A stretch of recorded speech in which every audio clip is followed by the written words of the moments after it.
So today we're going to be talking about the most common thing we get asked, what can a virtual assistant do for you? And we're going to be focusing today on administration. We've got other sections with other goodness, but administration is the thing we're going to talk about today because we don't like doing it, do we, Maureen? No, no, no. I hate work admin. I hate life admin. So the more you can get off your plate, the better, I say, Carmen.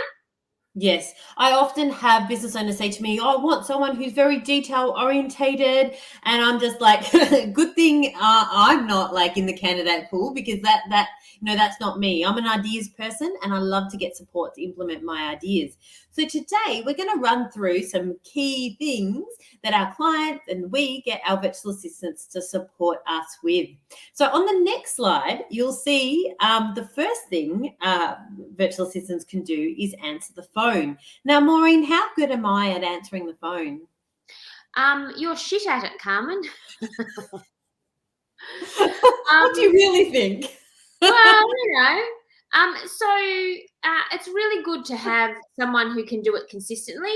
And let's say Carmen is someone who doesn't do it consistently. So you might be missing out on opportunities in your business. And if you don't pick up the phone, and they can, screen people for you. And you can be the go-to person or go-to business because you're there picking up the phone. Yes.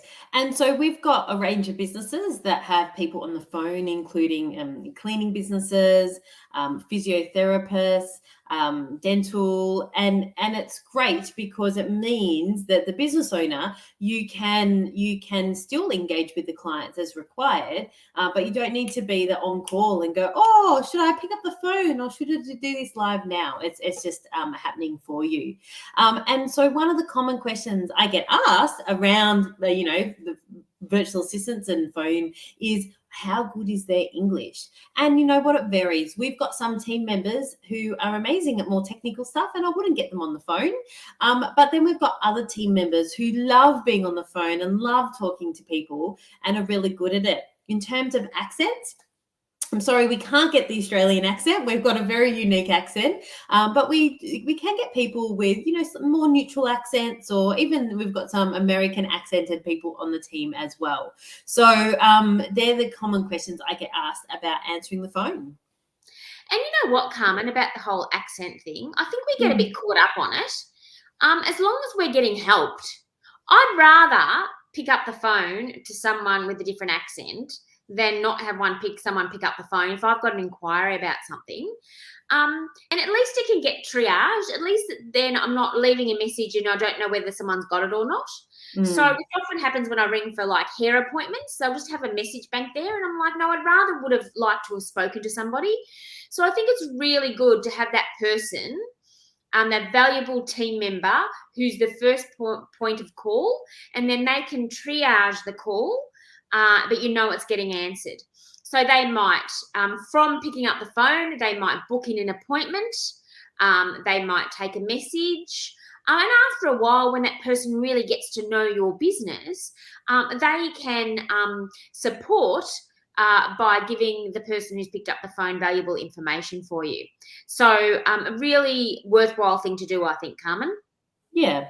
And so I just think that people often focus on written communication, and sometimes it's that verbal communication can be really powerful in your business.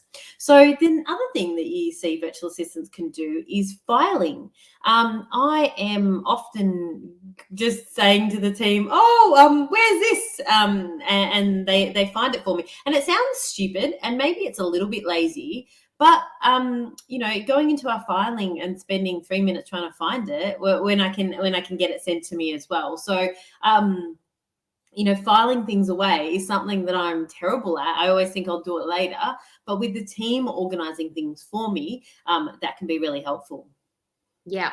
And I think also I I'm really bad at putting things on my desktop. I don't know if anyone out there listening is the same. It's just like, and I know it's the cardinal sin, one of them in business of then not being able to find stuff again. So yeah, I think it's really, really helpful to have someone who knows the structure of your files, and then can put things away for you or access things for you. But it's also good, Carmen, isn't it? Because it makes you think about your filing system and how it's structured, and they can, can get them to help you with that as well. Yeah. And we've got a lot of businesses that get their virtual assistants to help them with filing, especially in emails or where there's attachments. And so, for example, there's some businesses with a lot of compliance requirements, and, there's a role in saving the things in a particular place with a particular name and just making sure that it's there in case it needs to be referenced again. So that's an example of where people have used filing. Another example where people use filing is, all your content that you've produced over the last 10 years, organizing that in a way that makes sense so that you can find things and repurpose things as well. Yeah, because I'm really bad at doing stuff and then forgetting that I've done it, even like creating content. And, so number one, you might remember that you've done it, or you have some inkling. But then number two, you don't even know where to start looking for it. And so it's a really great thing to get your virtual assistant to help you, put the stuff there, organize it for you, bring it to your attention. So it's not actually just the filing, but it's everything that goes around it as well. Yeah. Hey, Carmen, what businesses, type of businesses have situations where they have to be really careful with their filing structures? So I understand that there's quite a lot of compliance measures in construction, property development. They're the areas that come to mind. Yeah, and I think in finance as well, mortgage broking, all those sorts of stuff where you have overarching bodies, where you have to, adhere to guidelines and rules and regulations. Fact, Maureen, fun but very boring fact that I'll just like to share. I once helped implement the documentation standards in a healthcare organisation, so I know how painful documentation and filing can be. Yeah. So it's great to get your V1 and your V2 and then something that's like, oh, isn't that? And then they got, do you put the date? Yeah, do you not? I'm feeling Maureen and I, we've had painful discussions about how our filing should be, and it's not perfect, but we've got a structure in place. But the beauty of it is we can just have that painful discussion to work it out, and then we can get the team to support us to implement it. So that's something that you can get a virtual assistant to support you with. Another thing you can get a virtual assistant to support you with is word processing. This isn't a term I use anymore. I'm like Google processing, PowerPoint processing. Anyway, but what is it anyway? What do you mean word processing? What was your book, Maureen?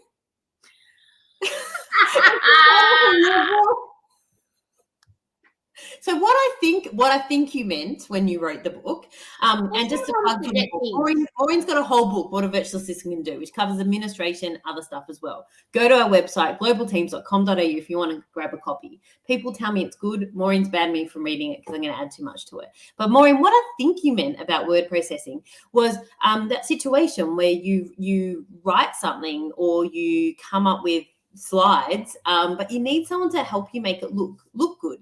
And so areas where clients use this is like proposals for clients, for their clients. So they'll come up with the words or the concepts, and then it's about word processing to make it, look great. Or in how we've used this, I've said, hey, could you get the headings from Maureen's book? And then Janelle's done a fantastic job of making it look fantastic. Whereas, if I did these slides, you probably wouldn't want to watch it. No. Yeah, so I think part of this is realizing your strengths or how much time it takes you to do these things. So, you might do some, typing something up. You could do it, but how much time is it going to take you? Making something look good. Maybe you can do it better than Carmen can and me, because I'm crap at it as well. But how much time is it going to take you? And is it the best use of your time in the business? I would say probably not. When you've got someone who's really creative like Janelle who can do it. Yeah, and we, even if it's not a creative role, even if it's just the like making things look consistent role. So we've got quite a lot of recruiting clients at the moment, and some of the recruiters, a function that the virtual assistants do is make all the resumes in the format for that company, and so it's very detail orientated. It's not hugely creative, but it takes quite a lot of time, I believe, to put all the resumes in the consistent format. And so that's an example of word processing that some of our clients use. Yeah, great. So what's number 3, Carmen? Well, that was number 3. Number 4 is research. No, I'll have another drink. I promise it's tea. And so research is a really broad term. Some of our clients get their virtual assistants to do research on like Google Scholar, like research, and other times when we talk about research, it's about finding like, can you find me the best headphones to use with my computer? Or just stop there. What's Google Scholar? Wow, it's a whole new world, Maureen. Tell me. So if you want to get nerdy scientist like type and you want to like go do your own research about something, you do it in Google Scholar, not normal Google.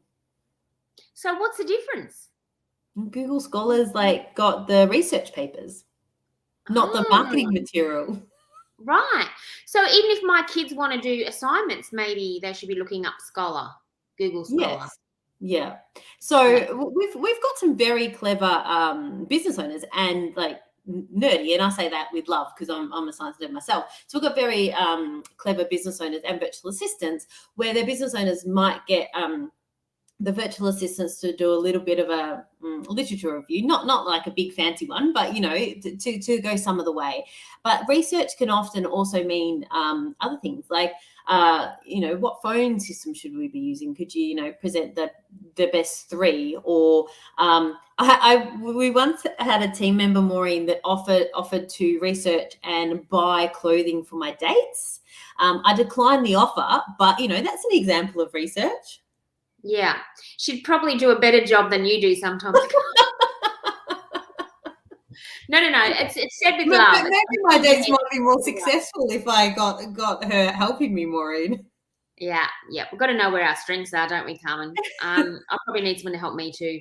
So research. I think you need to broaden your ideas or thoughts around research.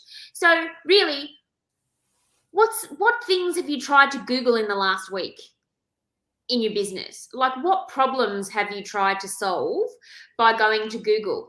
And have you gone down a rabbit hole in that time? So something might be, meant to take you a couple of minutes, and 20 minutes later, you were looking at noise cancelling headphones, and the next thing you do, you're looking at keyboards and office space in Lithuania. Like, where do you go down these rabbit holes? So that's the problem with it too. So it's not only just the fact that you're doing the research yourself and it's taking up that time, but it's also that your brain is so distracted and you end up, going down all these different rabbit holes that you don't need to.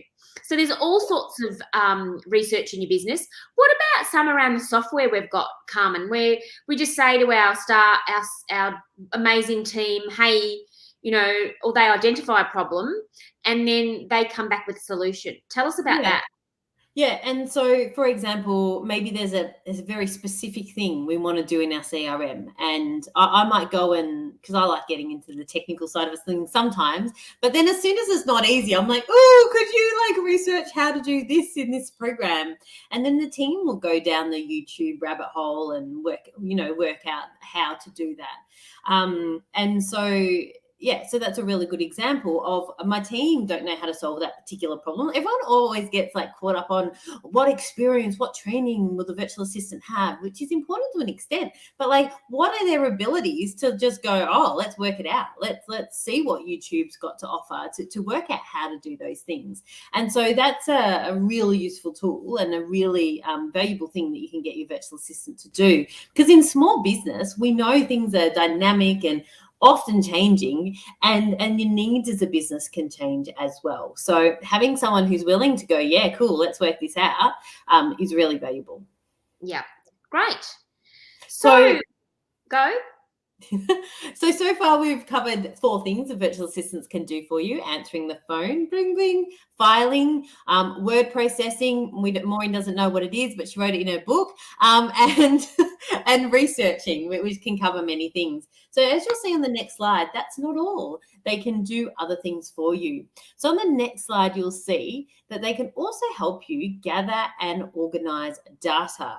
So I love data, Maureen. Like sometimes for fun, I just look at like our website analytics, our how many people have opted into things, and all sorts of stuff.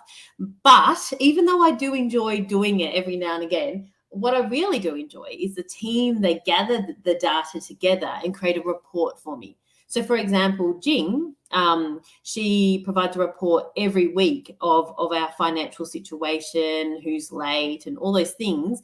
And it just means that like that information's there, so I can make decisions, or we can make decisions in the business. What are your thoughts, Maureen? Yeah, so that's a really great one. So we're not saying when you're handing over something to a virtual assistant that you're letting go of it totally. So I still oversee the finances, but Jing and then relay the information to Carmen so we can make decisions about the finances in the business.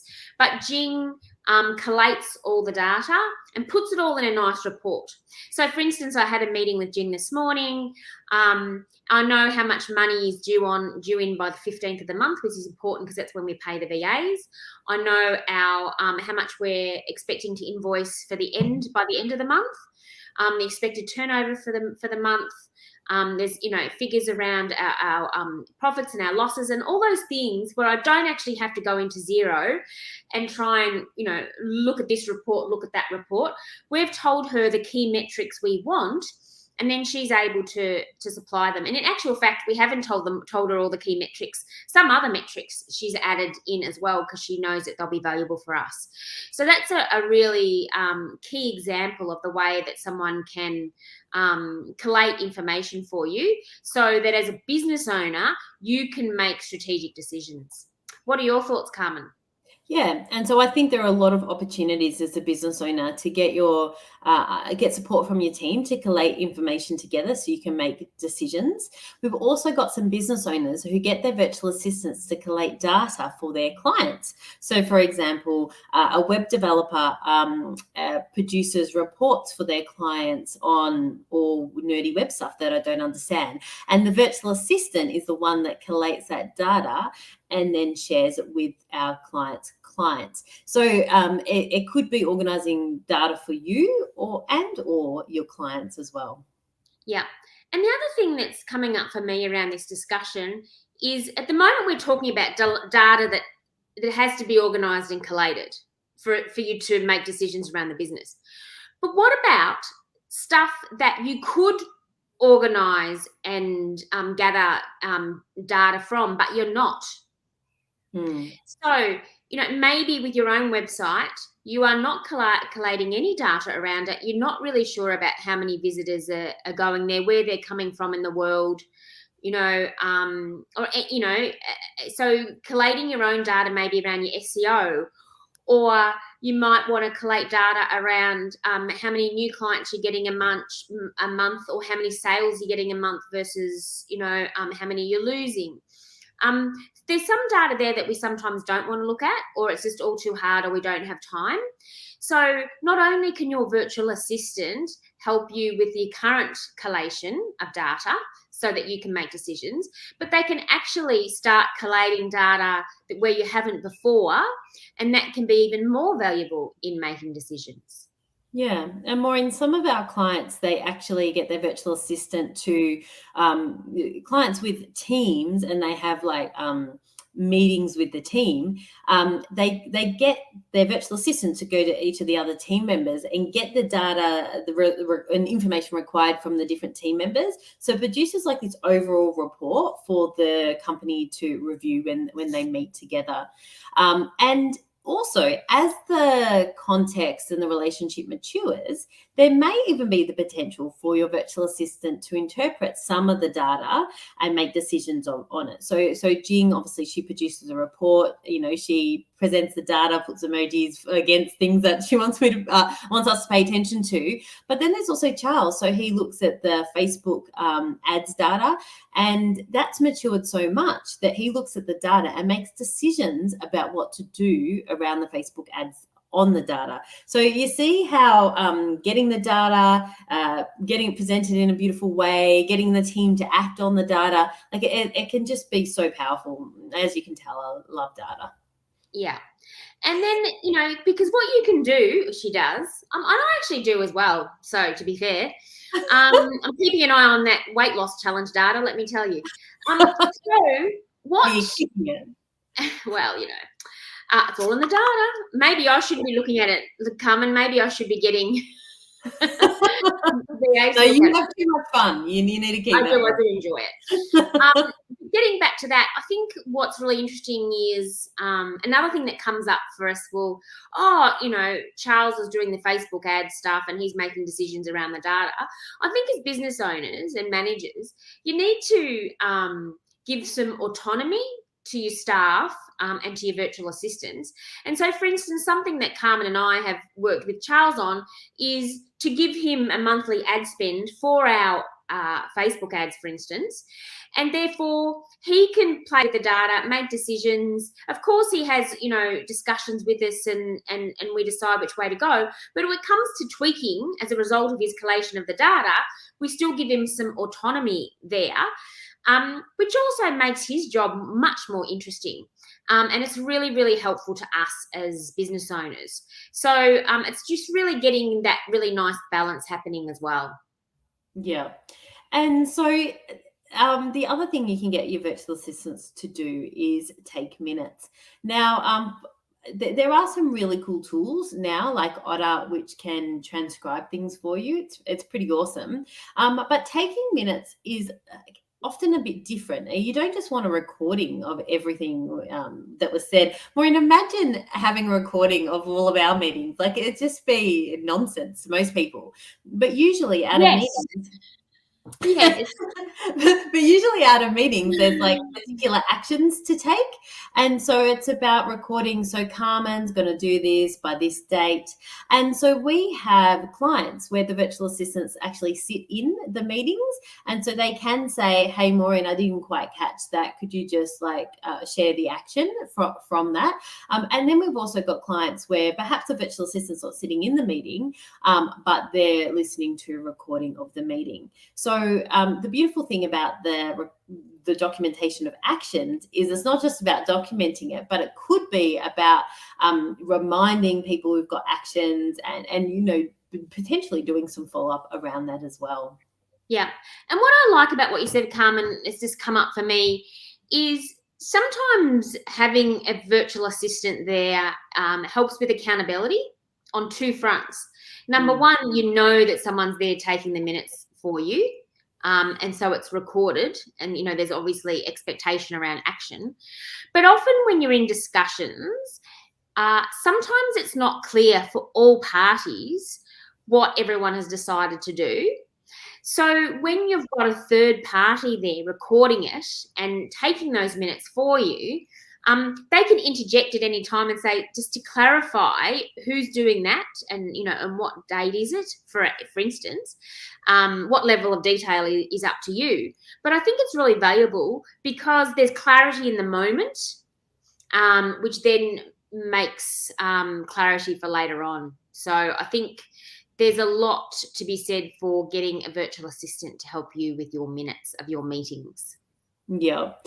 And so the other thing virtual assistants can support you with is diary and calendar management. And this is one of my favorite ones, Maureen, because I like to do interval training in business. I like to go all out on one day and then another day just have no meetings. And so what the team do is they interact with everyone who, I've agreed to meet with and go and slot it all in. And so if you look at my diary, it's wham, packed full on the days I'm deciding I've got meetings. And then it just frees me up on the other days.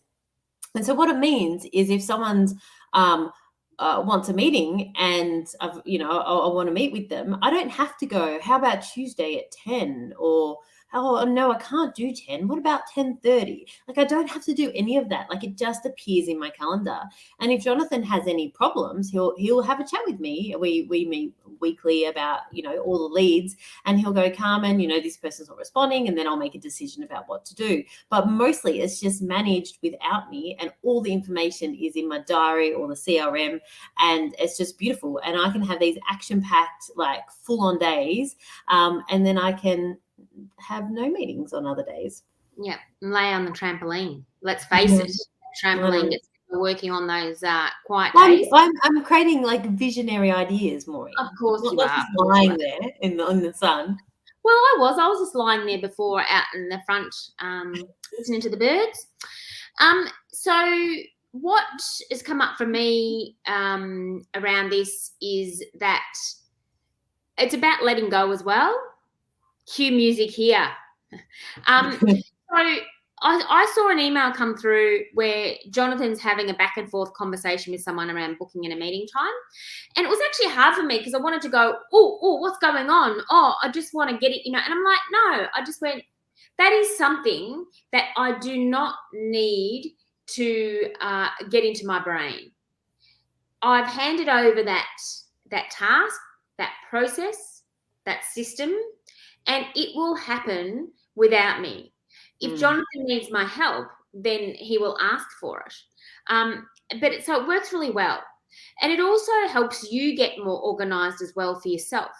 So to be able to hand over your calendar, you need to be clear around when you're free in your calendar. So, and it feels really good because Carmen knows that, on Wednesday she's having her creative day or her strategic day. And then Jonathan knows not to book any appointments on that day.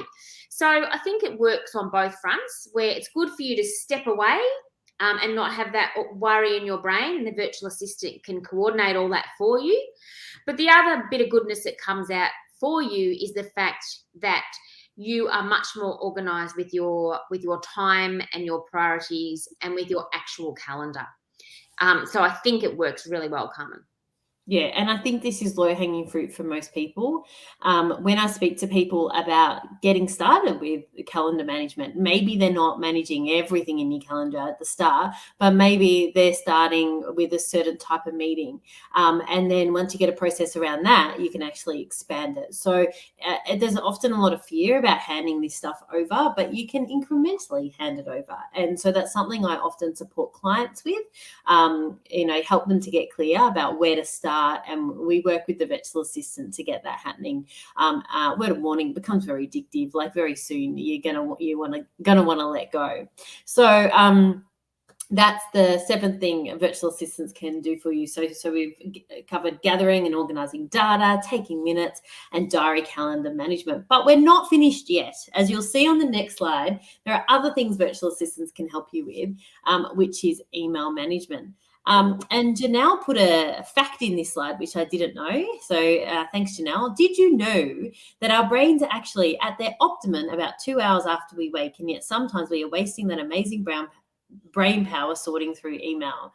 It's just crazy that we spend so much time in email. I've heard someone call it, Maureen, like someone else's to-do box for us. Like, it's influencing what we focus on instead of focusing on what's really important to us. So yeah, I feel like part of getting virtual assistant is about choosing who you let in and when.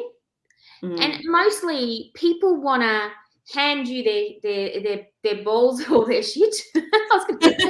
But, it's like we want to get things off our plate, and to get them off our plate, we need to put them on other people's plate.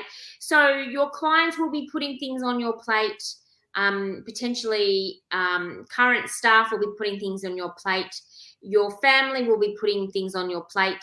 The school will be putting things on your plate, your kids' school, the sporting club. All these people are putting things on your plate. And number one, your plate gets bloody heavy with all those things. And number two, do you want them on your plate in the first place? So if you get someone, a virtual assistant, helping you with your email, then it's a good way of ensuring that those sorts of things are taken off your plate. So you might even see some of them. So it's quite liberating, isn't it, Carmen? Yeah. So Jonathan, he'll go through my email, file some things away, actually respond to some of the things. And occasionally there might be like 3 emails a day that he puts in the Carmen to action folder. And then he just sends me a message on Slack, which is our primary form of communication, with a screenshot saying, hey, I saved this in your Carmen to action folder. And so it's so refreshing. Like there's like 3 emails a day that I need to do something about, which is better than, opening up your emails in the morning and go, and the other thing I learned, Maureen, is that on Google, when you get to the bottom of your emails, there's a beautiful green hill with a sign that says you're finished. Serenity. Hey, how did I feel about handing over my email in the beginning, Carmen? Yeah, you hated it. So I remember talking to Maureen. So painful.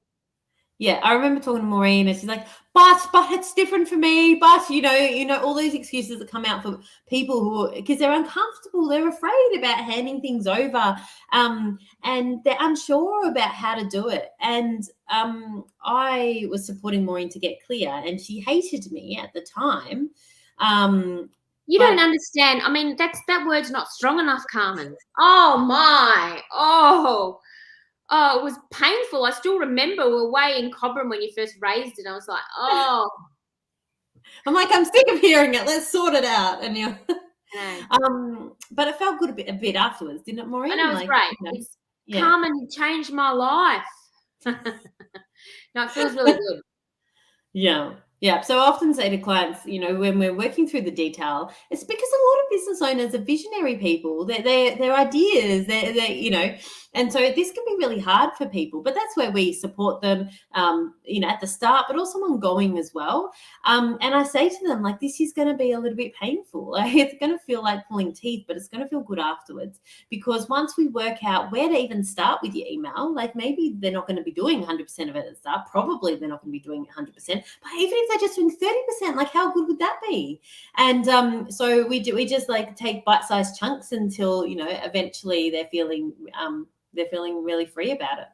Yeah, and what's been really good for me is that Jonathan's organised it so that I've got folders where they automatically, because the rules are set up and they go into certain folders. So there's stuff there that I don't want to unsubscribe from some lists, so I like their stuff, but it's very distracting to get them first thing in the morning. If everyone's, motivation or theatre tickets or whatever it is, but then I can choose my time to go and have a look at those things.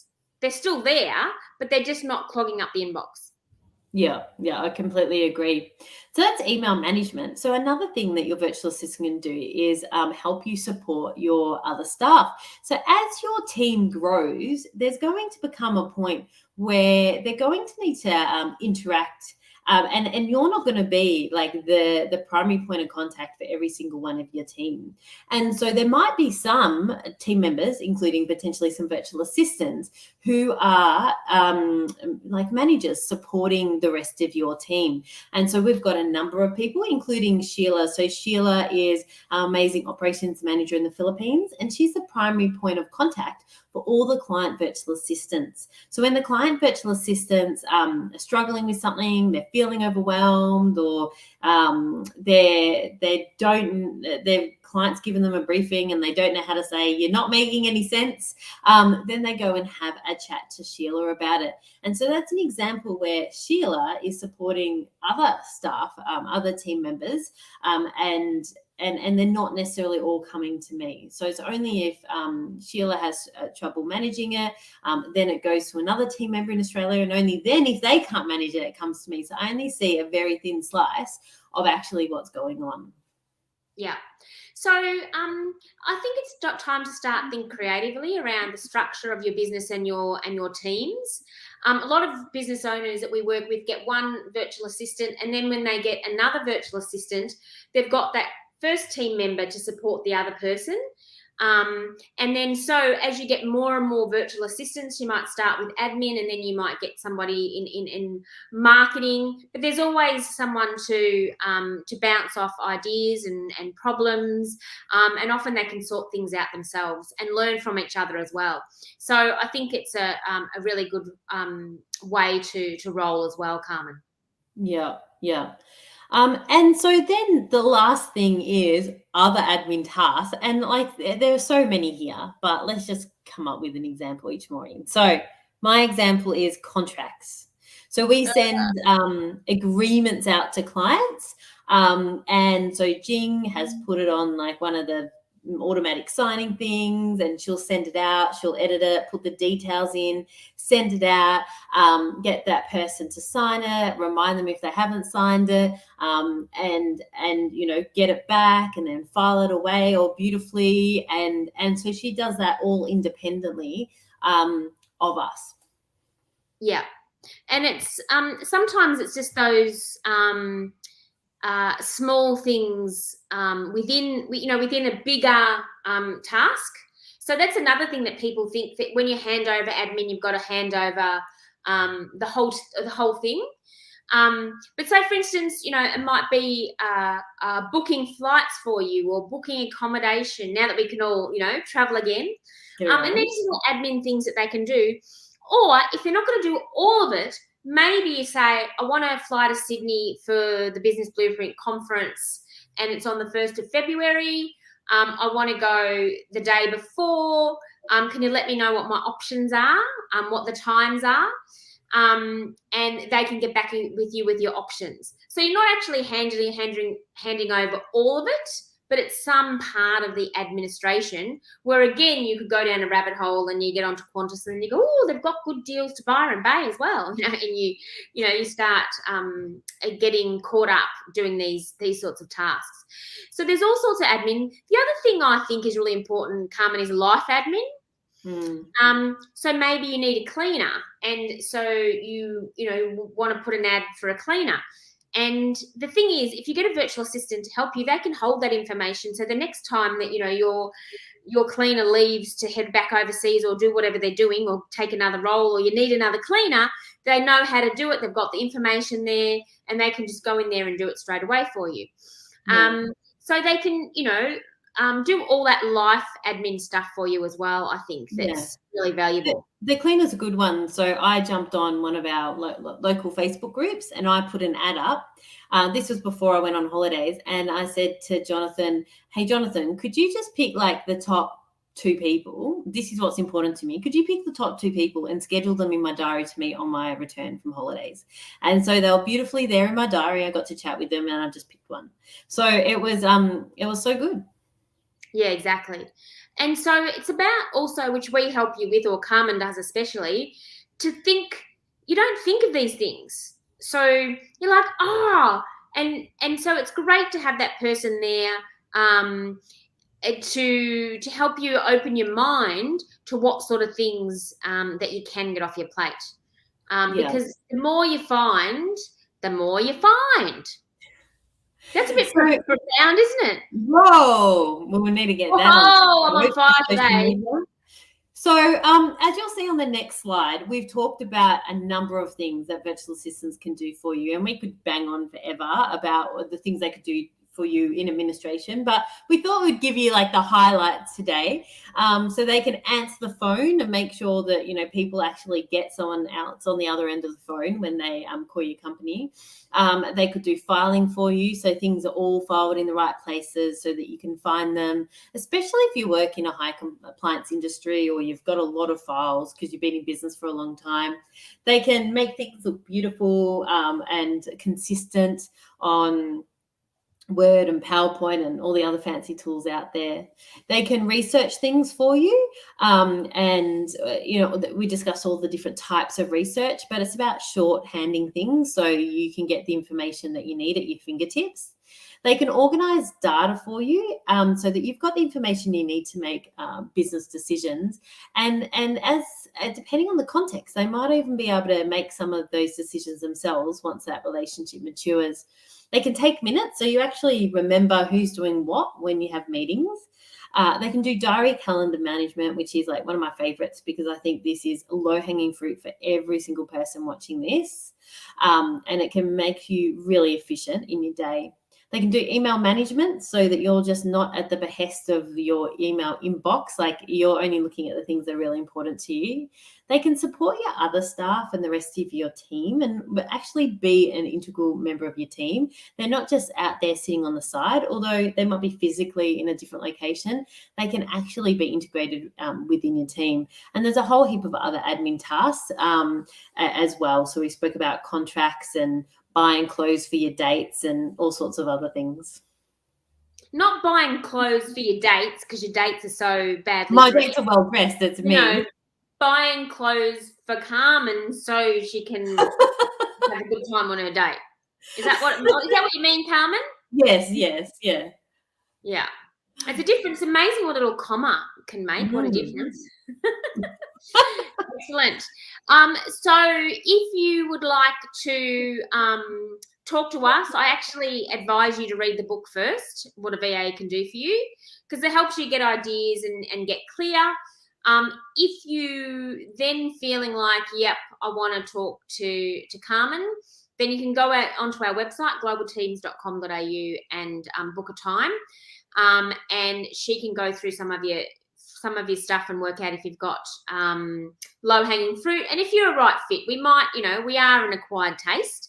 So, been told that before. So, we might not be the best solution for you, but we can have to put work into making this work as well. So, we need to suss each other out. Exactly. And if we can't, we can point you in the right direction or give you some hints on what we think would be the best next steps for you. So that's all, folks. Lovely to see you, even though I can't see you, but, here's looking at you. Bye. See you later.